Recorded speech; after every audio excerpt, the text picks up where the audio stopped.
Education پر توجہ نہیں دی. سنیو، اپنی دولت کو تم نے اڑایا ہے. اگر وہی دولت تم ایجوکیشن پہ خرچ کرتے تو تم کہاں پہنچتے؟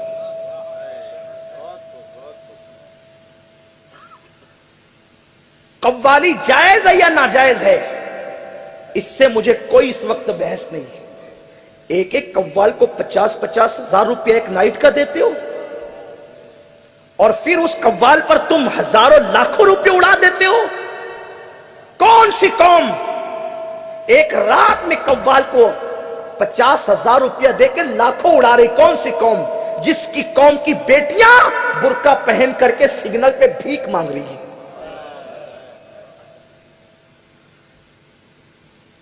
تم نعت خوانی کے نام پہ لاکھوں روپے خرچ کر دیتے ہو. ایک ایک نعت خواں کے اکاؤنٹ کے اندر تم ایک نائٹ کا 50-50 ہزار روپیہ ڈال رہے ہو. کیوں؟ کچھ کے اندر ایسے نعت خواں نہیں ہے جو تم کو 2 نعتیں سنا سکے. نعت تو وہ بھی پڑھے گا، نعت تو یہ بھی پڑھے گا. پھر کیا ضرورت ہے اس بھک منگے کو بلانے کی جو نعت خوانی کے نام پہ 50,000 روپیہ مانگ رہا ہے؟ وہ عاشق رسول کیسے ہو سکتا ہے جو محبوب کا ذکر کرنے کا صلہ مانگے؟ ارے عاشق تو وہ ہوتے جان دے کر کربلا میں امام حسین نے 18 سال کا ہم شبیہ رسول لٹایا، 6 مہینے کا معصوم علی اصغر لٹایا، 19 سال کا کریل امام قاسم لٹایا، پورا گھرانہ لٹا دیا، اور زخموں سے لہو لہان ہو کر سجدے میں سر رکھ کے یار سے پوچھتے ہیں بتا اب بھی تو راضی ہے کہ نہیں؟ عاشق کہتے ہیں، جان دے کر کہتے ہیں حق تو یہ ہے کہ حق ادا نہ ہوا. نعرے تکبیر، نعرے رسالت، علماء اہل سنت. محبوب کی تعریف کا کوئی صلہ نہیں ہوتا. اگر کوئی مرضی سے دے دے تو انکار بھی نہیں ہوتا، لیکن مانگنے کی جرت بھی نہیں، اس لیے کہ حق تو یہ ہے کہ حق ادا نہ ہوا. اپنے جلسوں کی لائٹنگ پر تم ہزاروں روپے خرچ کرتے. بڑی معذرت کے ساتھ میں سنی ہوں الحمدللہ، یہ کہنے کی ضرورت مجھے نہیں ہے، اور یہ بھی فخر کے ساتھ نہیں، شکر کے ساتھ. میں وہ سید نہیں ہوں کہ ہر گلی کوچے جا کے کہوں کہ میں سید ہوں، میں وہ نہیں. لیکن بات آئی تو شکر کے طور پہ کہتا ہوں. مجھ سے مولا علی تک 41 پشتیں ہیں، اور ان 41 پشتوں کے اندر 41 پشتوں میں کوئی بھی غیر سنی نہیں ہوا ہے. ہم سنی ہیں، لیکن صرف دل کا درد پیش کر رہا ہوں. اصلاح کے لیے غلطی کروں تو یہ اصلاح کریں گے، میں اپنی غلطی قبول کر لوں گا. ہمارے یہاں عرسوں میں 1-1 لاکھ روپے کی چادر قبروں پہ چڑھائی جا رہی ہے. 1-1 لاکھ روپے کی چادر. کون سی قوم؟ ٹھیک ہے چڑھاؤ، لیکن میں یہ کہتا ہوں چادر چڑھانا جرم نہیں ہے. چادر چڑھانا تو صحابہ کی سنت ہے. صحابہ نے مزارات پہ چادر چڑھائی، لیکن اتنی ہی قیمت کی چڑھاؤ جتنی چڑھا سکتے ہو. اتنا پیسہ جو قبر پہ ڈال کر تم ضائع کر رہے ہو، اگر 1 لاکھ کی بجائے 11,000 کی چادر چڑھا دو اور باقی کے آپ 79,000 بچا لو، تو وہ قوم کے تعلیم پر خرچ کر کے جس کی چادر تم 1 لاکھ کی چڑھا رہے، اسی کے ایصال ثواب کے لیے کچھ بچوں کو پڑھا کر کے لکھا کر کے قوم کے لیے کھڑا کرو ترقی کے لیے. اس سے بڑا ایصال ثواب ہے یہ. اور اس بچے کو بتاؤ کہ میں نے اس فلاں بزرگ کے ایصال ثواب کے لیے تجھے پڑھایا ہے، میں نے غوث پاک کے ایصال ثواب کے لیے تجھے پڑھایا ہے، میں نے غریب نواز کے ایصال ثواب کے لیے تجھے پڑھایا ہے.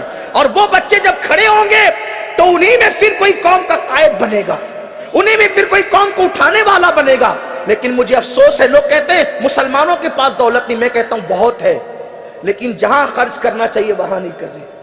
مجھے کوئی مزارات سے بہر نہیں ہے، لعنت ہے اس پر جس کو ولیوں سے بہر ہو. لعنتی ہے وہ جس کو بزرگوں کے عرصوں سے بہر ہو. لعنتی ہے وہ جو بزرگوں کے مراسم سے نفرت کرے. ہم بزرگوں کے مراسم پر دلیلیں پیش کرنے والے لوگ ہیں، لیکن سنیوں تمہاری بیٹیاں سگنلوں پہ برقع پہن کے بھیک مانگے. تمہاری قوم کے یتیم بچے فیس نہ بھرنے کی وجہ سے اسکول اور کالجوں سے ان کا خارجہ ہو جائے. تمہارے بچے جاہل بن کر کے لوگوں کی نوکریاں کریں، مزدوریاں کرنے پہ مجبور ہو جائے. ہاں تمہاری قوم کی بیٹیاں غربت کی وجہ سے لاج میں اپنی عزت کو فروخت کرنے پہ مجبور ہو جائے.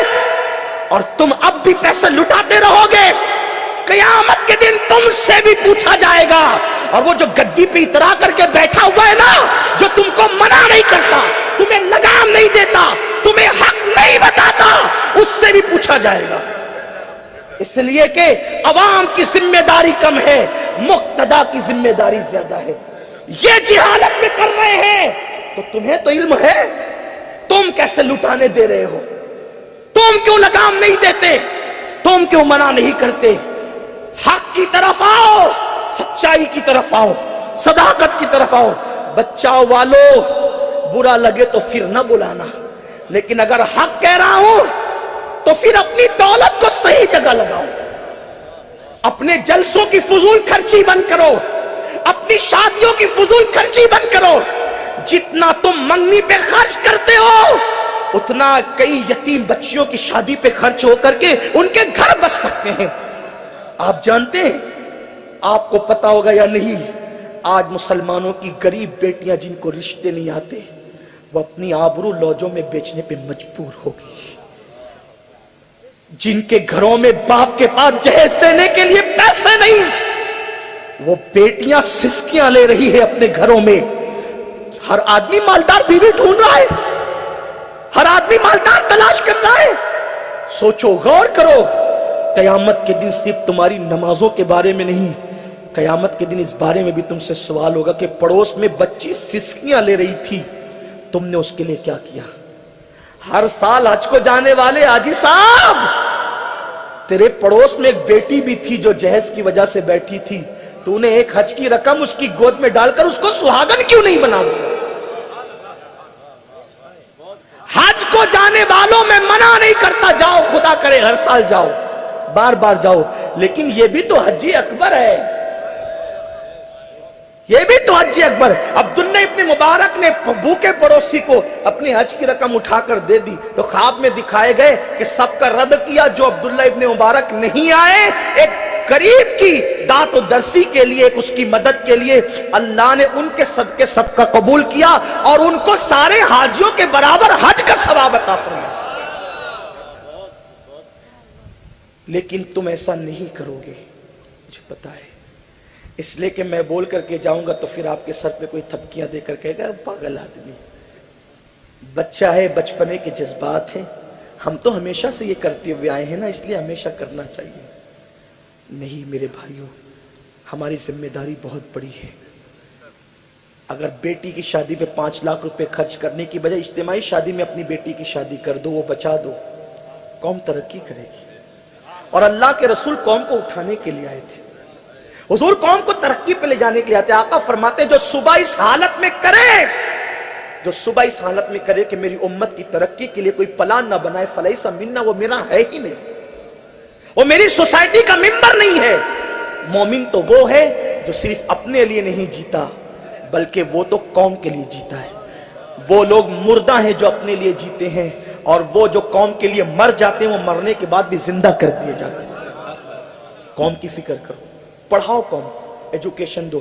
دیکھو حضور پہ جو پہلی آیت آئی کیا تھی؟ اقرا, پڑھیے پڑھیے. حضور کو اللہ نے قل ربی زدنی علما, محبوب آپ یوں عرض کیا کریں, یوں دعا کیا کریں کہ اللہ میرے علم میں اضافہ فرما. عالم ما کانا وما یکون کو کہا جا رہا ہے ربی زدنی علما کہو, میرے علم میں اور اضافہ فرما. جس کو علم ما کانا وما یکون ہو, الف لام میم کا راز جبریل نہ جانتا ہو, جو الف لام میم کا رازدار ہو, اس سے کہا جا رہا ہے قل ربی زدنی علما. امام رازی کہتے ہیں اگر علم سے بڑی کوئی چیز ہوتی تو اللہ وہ مانگنے کا محبوب کو حکم دیتا. اس سے پتہ چلا کہ علم سے بڑی کوئی چیز نہیں. ہندوستان میں جو سیاسی ماحول ہے, میں کوئی سیاسی لیڈر نہیں, ہمیں اس سے کوئی غرض نہیں, اس کو نپٹیں گے لیڈران. لیکن آپ سے کہتا ہوں ہم صرف یہ طے کر لیں ہمیں 3 چیزوں پہ کام کرنا ہے. ایک, اپنے بچوں کو جوان ہونے سے پہلے ان کو پکا مسلمان بنانا ہے. پکا مسلمان مطلب سمجھے؟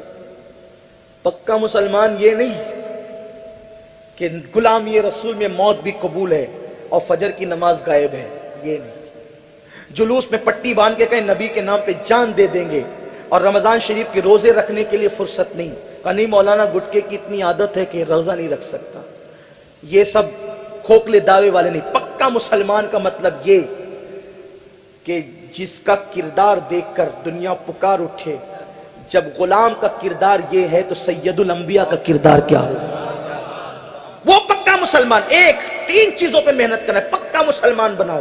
دوسری چیز، کوئی جاہل نہ رہنے پائے، سب کو ایجوکیشن دو، اپنی قوم کو ایجوکیشن دو، اتنا دے دو، اتنا دے دو، اتنا دے دو۔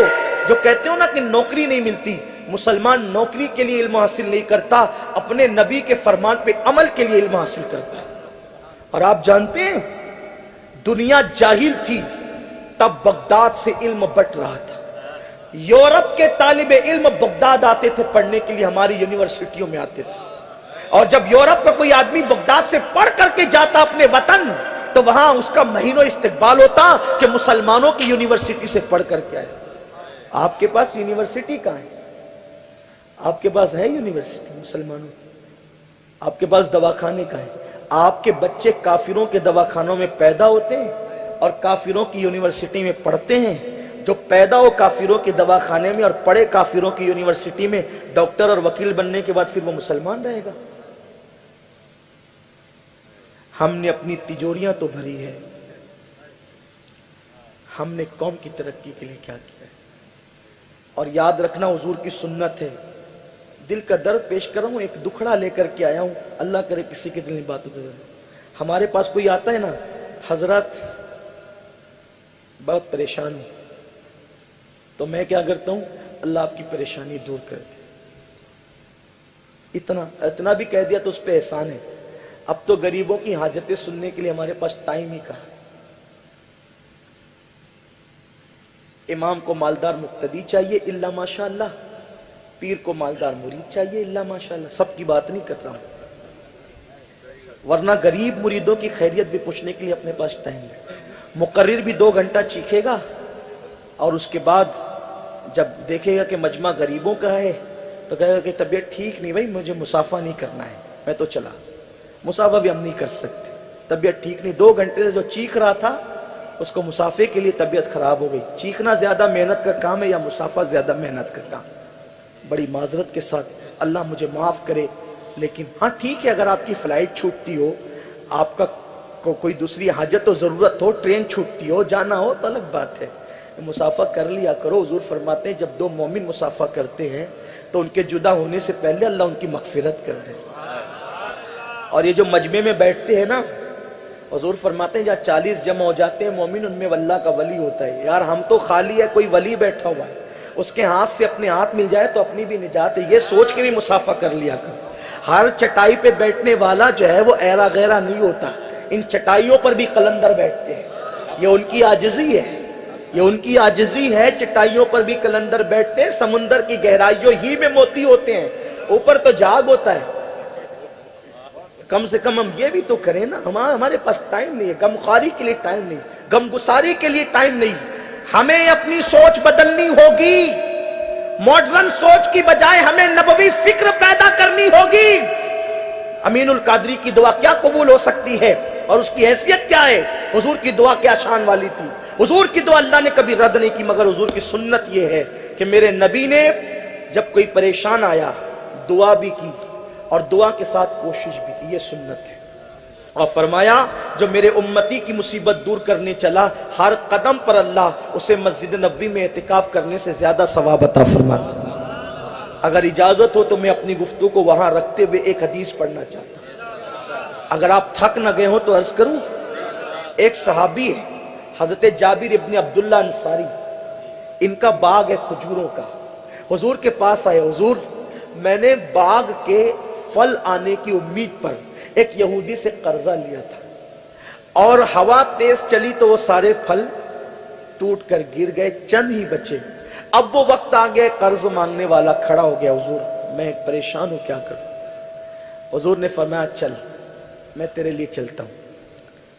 ہم بھی کبھی کسی کے لیے گئے، ہم اپنے آپ کو کتنا بڑا سمجھتے ہیں، حضور کتنے بڑے تھے، لیکن انسانیت کا درس حضور نے کیسے دیا؟ حضور کی سنت، نمک چکنا صرف حضور کی سنت نہیں ہے میرے عزیز، لمبے کرتے صرف حضور کی سنت نہیں ہے، کسی حاجت مند کے آنے پر اپنی مصروفیات کو بالائے طاق رکھ کے یہ کہنا کہ چل میں چلتا ہوں۔ کس کے دروازے پہ؟ جس کے دروازے پہ جبریل اجازت کے بغیر نہ آئے، وہ نبی اپنے غریب صحابی کی حاجت کو پورا کرنے کے لیے ایک یہودی کے دروازے پہ تشریف لے جا رہے۔ جابر نے کہا حضور میری ہمت نہیں ہے کہ میں اس یہودی کے سامنے آ سکوں، وہ بہت ضد کرے گا۔ حضور کہتے ہیں میں جاتا ہوں۔ گئے اس کے گھر پہ اور جا کر کے کہا دیکھو جابر نے جو قرضہ لیا ہے نا، تھوڑی مدت بڑھا لو، میں آیا ہوں نا، مدت بڑھا دو۔ وہ متعصب تھا، اس نے کہا کہ میں مدت نہیں بڑھا سکتا، پہلے میں مدت بڑھا چکا ہوں۔ کہا میں کہہ رہا ہوں، کہا میں آپ کی بات بھی نہیں مانوں گا۔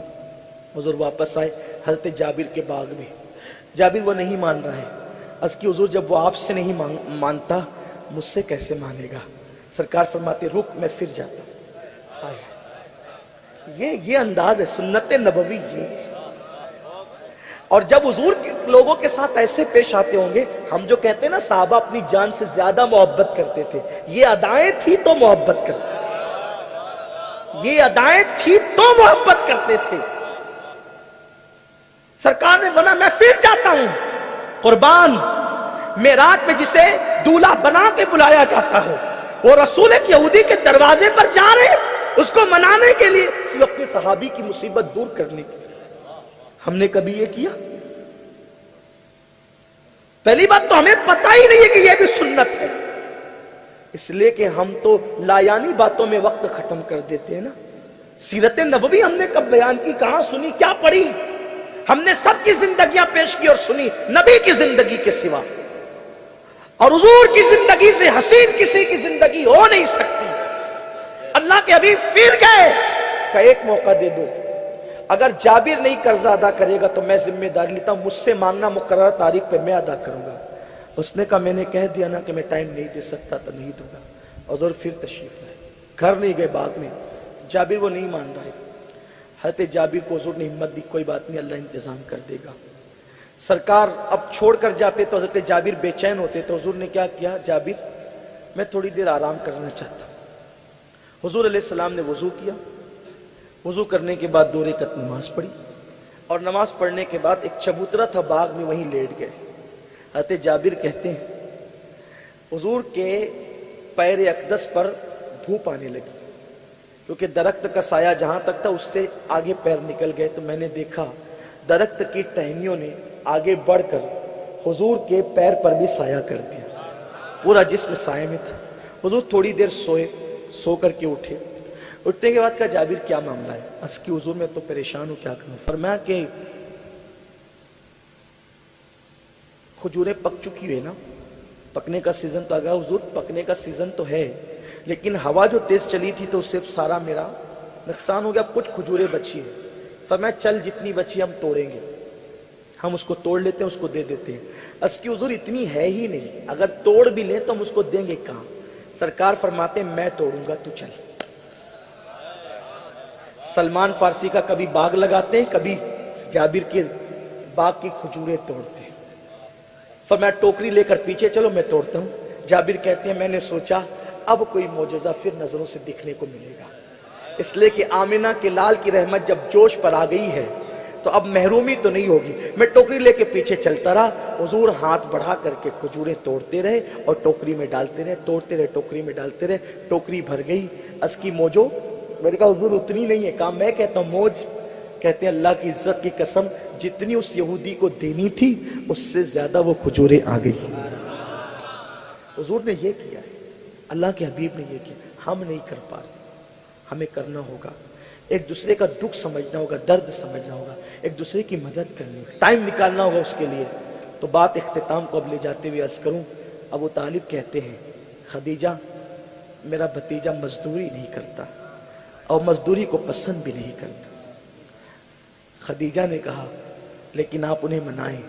سرکار کے حوالے سے حضرت ابو طالب کہتے ہیں اچھا میں اس کو ایک ایسی بات کہوں گا کہ شاید وہ مان جائے، مزدوری کی بات تو قبول نہیں کرے گا، ایک بیوہ کی مدد کے لیے اس کو بلاتا ہوں اس نام پہ، تو بیوہ کی مدد کے نام پہ ضرور آ جائے گا۔ سرکار کے پاس گئے حضرت ابو طالب اور کہتے ہیں بھتیجے ایک کام کرو، ایک بیوہ ہے اس کے مال میں لوگ خیانت کرتے ہیں، اگر آپ جائیں گے نا تو اس کا مال خیانت ہونے سے بچ جائے گا۔ سرکار فرماتے کہاں ہے؟ کہا نام خدیجہ ہے اور وہ فلاں محلے میں رہتی ہے، جا کر اس سے سارے معاملات طے کر لو۔ المختصر، حضرت اللہ کے حبیب علیہ السلام نے کہا ٹھیک ہے، نکلے۔ نکل کر خدیجہ کے محلے میں پہلی مرتبہ گئے۔ اب حضرت خدیجہ کیا کہتی ہے؟ تاریخ کی اکثر کتابوں کا نچوڑ، سیرت کی اکثر کتابوں کا نچوڑ، حضرت خدیجہ کہتی ہے پہلی مرتبہ حضور میرے گھر آئے، حضور کی عمر 25 سال، خدیجہ کی عمر 40 سال۔ آقا آئے، خدیجہ کہتی ہے میرا دروازہ ایسے سمت میں تھا کہ نہ سورج نکلتے ہوئے اور نہ سورج ڈوبتے ہوئے میرے گھر میں سورج کی کرنیں نہیں پڑتی تھی۔ جیسے ہندوستان میں کسی کا دروازہ شمال یا جنوب کی طرف ہو تو نہ سورج نکلتے وقت روشنی آئے گی سورج کی کرنیں اور نہ ڈوبتے وقت آئے گی، تو کہتی ہے میرا دروازہ ایسے سمت میں تھا نہ سورج نکلتے وقت سورج کی کرنیں آتی تھی نہ ڈوبتے وقت۔ میں دروازے کی طرف پیٹ کر کے اور دیوار کی طرف چہرہ کر کے کسی کام میں مصروف تھی، تو میں نے کیا دیکھا کہ میرے دیوار پر، میرے گھر کی دیوار پر سورج کی کرنیں پڑ رہی ہیں۔ میں نے حیران ہو کر کے سوچا یا اللہ آج سورج نکلا کدھر سے ہے کہ نہ نکلتے وقت نہ ڈوبتے وقت دروازے سے دیوار پہ سورج کی کرنیں نہیں آ سکتی تھی، آج سورج کی کرنیں دروازے پر آئی کیسے؟ تو کہا جب میں نے پلٹ کر کے دیکھا تو میں نے دیکھا کہ وہ آسمان کا سورج نہیں تھا، میں نے دیکھا ایک نوری پہ کر میرے سامنے کھڑا تھا اور اس کے چہرے سے روشنی نکل کر میرے گھر کی دیوار پر پڑ رہی تھی۔ میں دیکھ کر حیران رہ گئی یا اللہ کائنات میں کوئی اتنا بھی خوبصورت وجود ہے؟ میں دیکھ کر کے حیران ہوئی، اس کی نظریں جھکی ہوئی تھی۔ میں نے کہا کون ہے آپ؟ تو کہا کہ میں محمد ابن عبداللہ ہوں، ابو طالب کا بھتیجا ہوں، انہوں نے بھیجا ہے، کام کیا ہے؟ تو کہا کہ اب میں تو ڈھیر ہو چکی تھی کہ کوئی اتنا حسین و جمیل بھی ہو سکتا ہے، کوئی اتنا حسن و جمال کا پیکر بھی ہو سکتا ہے، حضور جیسا حسن والا کسی ماں نے نہیں پیدا کیا۔ حسان کہتے ہیں وَأَحْسَنُ مِنْكَ لَمْ تَرَ قَطُّ عَيْنِي وَأَجْمَلُ مِنْكَ لَمْ تَلِدِ النِّسَاءُ خُلِقْتَ مُبَرَّأً مِنْ كُلِّ عَيْبٍ كَأَنَّكَ قَدْ خُلِقْتَ كَمَا تَشَاءُ۔ یا رسول اللہ آپ جیسا حسن والا میری آنکھوں نے نہیں دیکھا، آنکھیں کیا دیکھتی؟ آپ جیسا حسن والا کسی ماں نے پیدا ہی نہیں کیا۔ اور آقا کوئی ماں کیا پیدا کرتی اور کوئی آنکھیں کیا دیکھتی؟ اللہ نے آپ کو ہر عیب سے پاک بنا کر پیدا کیا اور آپ جیسا بننا چاہتے تھے گویا اللہ نے آپ کو ویسے ہی بنایا۔ تو میرے امام کہنے لگے وہ کمال حسن حضور ہے کہ گمان نقص جہاں نہیں، یہی پھول خار سے دور ہے، یہی شمع ہے کہ دعا نہیں۔ خدیجہ کہتی ہے اب تو حال یہ ہوا کہ میں صرف ہاں کرتی تھی اور باتیں وہ کرتے تھے، باتیں ایسی من بھاتی تھی، قل کہہ کے اپنی بات بھی لب سے تیرے سنی، اللہ کو ہے اتنی تیری گفتگو پسند۔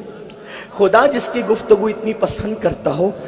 خدیجہ کہتی ہے ہر آنے والے سے بات میں کرتی تھی، وہ ہاں کرتا تھا، لیکن یہاں معاملہ یہ تھا وہ کہتے تھے میں ہاں کرتی تھی، معاملہ طے ہو گیا۔ کل کا معاملہ یہ ہوا کہ کل صبح ہوگی، قافلہ روانہ ہوگا۔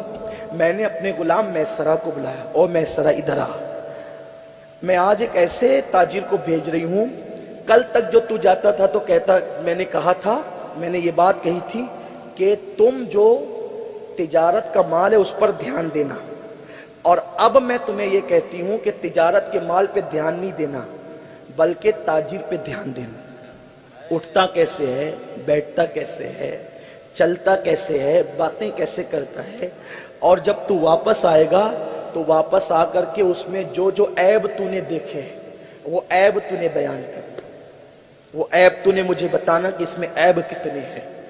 اس سے حضرت خدیجہ کی دانائی کا پتہ چلتا ہے، اس سے حضرت خدیجہ کے شعور کا پتہ چلتا ہے۔ یہ سیرت کی کتابوں کے اندر سارے مکاتب فکر کے لوگوں نے اپنی اپنی تحقیق کے ساتھ باتیں لکھی ہیں، جس کا نچوڑ میں آپ کے سامنے اپنے الفاظ میں پیش کر رہا ہوں کہ حضرت خدیجہ نے میسرہ کو کہا، میسرہ ساتھ چل دیا، اور اس کے بعد خدیجہ کہتی ہے کہ قافلہ گیا تو میں دور تک دیکھتی رہی، میری نظروں سے اوجھل ہو گیا۔ پھر قافلہ جب واپس آیا تو میں اپنی سہیلی نفیسہ کے ساتھ ٹیرس پہ بیٹھی ہوئی تھی اور آنے والے قافلے کو دیکھ رہی تھی۔ پورے قافلے میں دھول کی وجہ سے کچھ نظر نہیں آ رہا تھا، لیکن ایک چہرے کی ٹکلی نظر آتی تھی دھول میں بھی۔ دھول میں بھی وہ چہرہ چھپا ہوا نہیں تھا بلکہ دھول میں بھی وہ چہرہ نظر آتا تھا۔ میں سوچتی تھی یہ چہرہ کس کا ہے، وہ دیکھ رہی تھی۔ ایسے میں میرا غلام میسرہ آیا اور آنے کے بعد کہا مالکہ بہت مبارک ہو مبارک ہو. کہا کیا ہوا؟ کہا اتنا منافع ہوا ہے کہ اس سے پہلے جو لوگ گئے قافلہ لے کر اس سے 10 پٹ زیادہ منافع ہوا ہے. خدیجہ نے کہا میں نے یہ سن کر کے اپنے غلام کو ڈانٹا چپ خاموش رہے، میں یہ نہیں سننا چاہتی، یہ بتا تو نے محمد کو کیسا پایا، یہ بتا تو نے محمد کو کیسا پایا، اس میں عیب کیا ہے وہ بتا.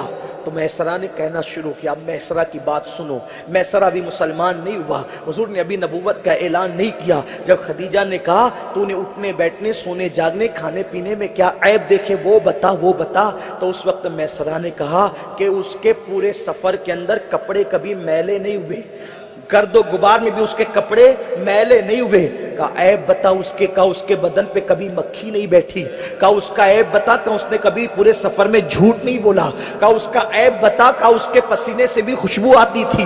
کہا اس کا عیب بتا، کہا دھوپ میں اس کے سر پہ بادل سایہ کرتا تھا. کہا اس کا عیب بتا، کہا جب درخت کے نیچے پورا قافلہ بیٹھ جاتا اور وہ بعد کو آتا تو درخت کی ٹہنیاں بڑھ کر کے اس کے سر پہ سایہ کرتی تھی. کہا اس کا عیب بتا، کہا جب وہ چلتا تھا تو کنکریاں اس کے قدموں کے نیچے موم ہو جاتی تھی.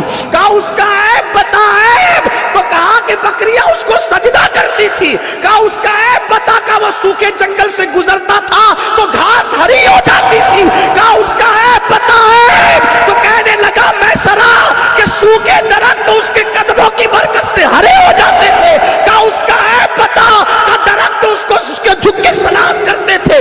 کہا عیب بتا، کہا پہاڑ اس پہ درود پڑھتے تھے. کہا عیب بتا، کہا وہ سب کو کھلا کے پھر خود کھاتا تھا. کہا عیب بتا عیب، کہا کہ پورے سفر میں اس نے کبھی جھوٹی قسم نہیں کھائی. کہا عیب بتا عیب، کہا اس کے چہرے پر کبھی سفر کی تھکن میں نے نہیں دیکھی. کہا عیب بتا عیب، کہا کہ جب وہ سوتا تھا تو نیند میں بھی اس کے بالوں کی زلفیں کبھی نہیں بکھرتی تھی. کہا عیب بتا عیب، کہا کہ جب وہ نیند سے اٹھتا تھا تو ایسا لگتا تھا جیسے اس کی آنکھوں میں کسی نے سرما ڈال دیا ہو. خدیجہ نے کہا میں عیب سننا چاہتی ہوں عیب. تو کہا مالکہ میں نے تیرا نمک کھایا ہے، نمک حلالی کرنے کا وقت آیا ہے. اللہ کی عزت کی قسم اگر تو میرے ایک ہاتھ میں چاند لا کے رکھ دے اور دوسرے ہاتھ میں سورج لا کے رکھ دے اور پھر پوچھ کے محمد میں عیب کیا ہے تو میں کہوں گا خدا نے اس کو ایسا بنایا کہ اس میں کوئی عیب ہی نہیں رکھا، ہر عیب سے پاک اللہ نے اس کو پیدا کیا.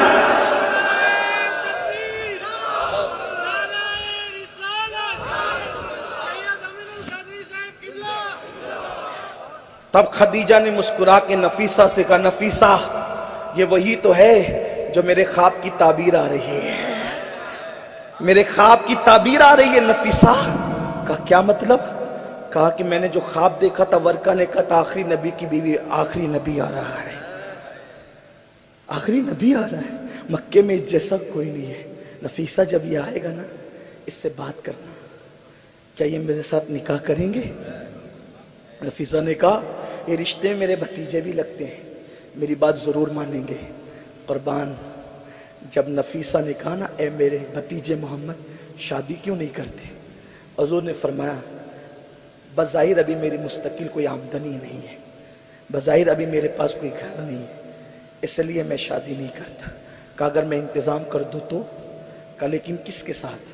کہا خدیجہ چاہتی ہے آپ کے ساتھ شادی ہونے کے لیے، آپ کیا کہتے ہیں؟ میرے نبی نے فرمایا نفیسہ شریفوں کے رشتے رستے میں طے نہیں ہوتے.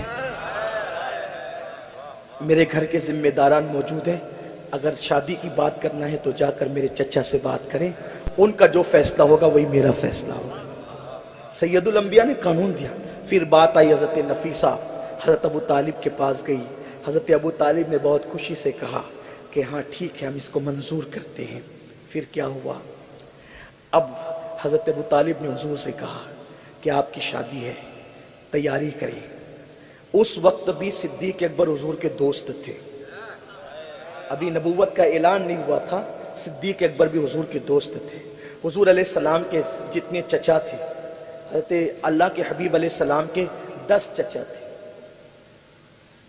حضور علیہ الصلوۃ و تسلیم کے ان چچاؤں کو حضرت ابو طالب نے کہا کہ ہمیں لے کر کے جانا ہے. اب اس کو نام بارات تو اس وقت نہیں دیا گیا تھا لیکن آپ کو سمجھانے کے لیے کہہ رہا ہوں. اب حضور کی بارات جانے والی, حالانکہ اس وقت وہ بارات نہیں تھی نا, اس کو بارات ہم کہتے ہیں لیکن صرف سمجھانے کے لیے. حضور علیہ السلام کو اب تصورات کی دنیا میں چلے, ملکہ فردوس بری کا نکاح مالک جنت کے ساتھ ہونا ہے, اور اسی صلب پاک سے وہ ذات پیدا ہونی ہے جس سے حسنین کریمین اور قیامت تک کے سیدوں کا وجود ہونا ہے. حضور کا پہلا نکاح ہے. آسمان کے فرشتے بھی جھانک جھانک کے دیکھتے ہوں گے آخری نبی کی بارات, معراج کے دولہا کی بارات کیسے نکلتی ہے. حضور علیہ السلام نے قربان جائیں, دولہے تو ہر ایک کے خوبصورت لگتے ہیں, لیکن جس کا چہرہ والضحیٰ ہو, جس کی زلفیں واللیل ہو, جس کے دانت والنجم ہو, جس کے ہاتھ ید اللہ ہو, جس کے پیروں کو لا اقسم بہذا البلد کہا گیا ہو, جس کے سینے کو علم نشرح کہا گیا ہو, جس کے وجود ناز کے صدقے کلیوں کو تبسم کا شعور ملا ہو, جس کے زلف ناز کے صدقے راتوں کو سیاہی ملی ہو, جس کے چہرے کے سویرے کے صدقے صبح نے مسکرانا سیکھا ہو, جس کی مانگ کے صدقے صبح کو اجالا ملا ہو. اب اس نبی کا پہلا نکاح ہے. حضور کے چچا, حضور کے دوست نکلتے ہیں, لیکن صدیق اکبر حضور کے ساتھ ساتھ ہے. اب بھی یارے گارے مصطفیٰ الگ نہیں ہے. کچھ لوگوں کو صدیق سے چڑ ہوتی ہے, ہم کہتے ہیں نبوت کا اعلان بعد میں ہوا, صدیق سے دوستی پہلے ہوئی. آج کل لوگ صدیق اکبر سے بڑے چڑھتے ہیں, لیکن ان سے کہہ دو کہ اعلان نبوت بعد میں ہوا, صدیق سے دوستی پہلے ہوئی.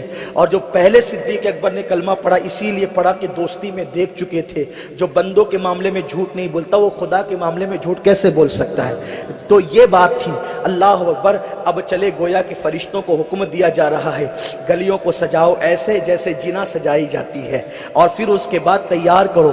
گویا کہ رحمتوں کی برسات ہو رہی ہے اور نبیوں کے امام کی بارات آ رہی ہے. محفل بیٹھی, لوگ حضور کا نکاح بڑے عجیب انداز بیان کرتے ہیں. پیسے نہیں تھے, یہ حالات تھے اور وہ حالات تھے. سنو, بات اتنی تھی. حضور علیہ الصلوۃ والتسلیم کے چچا حضرت ابو طالب نے جو حضور کا اس وقت مہر طے کیا وہ خدیجہ کے مال کے مطابق طے کیا. چھوٹا موٹا مہر نہیں تھا, خدیجہ کی حیثیت کے مطابق مہر مقرر کیا تھا. پھر اس کے بعد دونوں گروپ بیٹھ گئے, اور بیٹھنے کے بعد پھر خطبہ پڑھنے کی باری آئی. تو حضور کی طرف سے خطبہ حضرت ابو طالب نے پڑھا, اور حضرت خدیجہ کی طرف سے خطبہ حضرت ورقہ بن نوفل نے پڑھا. اور یہ خطبہ پڑھنے کے بعد دونوں نے اپنی اپنے خاندان کے جو ہے وہ فضیلتیں بیان کی. حضور علیہ السلام کے چچا نے کہا اللہ کا شکر ہے جس نے ہمیں ابراہیم کی اولاد میں پیدا کیا, کعبے کا متولی بنایا اور ہمیں کعبے کا خدمت گزار بنایا. اس طریقے سے خاندان بنو حضرت ابراہیم علیہ السلام کی آپ نے فضیلتیں پڑھی. اور پھر جب یہ نکاح ہوا تو نکاح کا مہر حضرت ابو طالب نے ادا فرمایا. اور پھر ولیمے میں, حضور کے پہلے ولیمے میں پورے مکے کو دعوت دی گئی. تاریخی روایت ہے, پورے مکے کو دعوت کھلائی گئی. اب لوگ کہتے ہیں شادی سادگی سے کرو, ہم بھی کہتے ہیں سادگی سے کرو. سادگی کا مطلب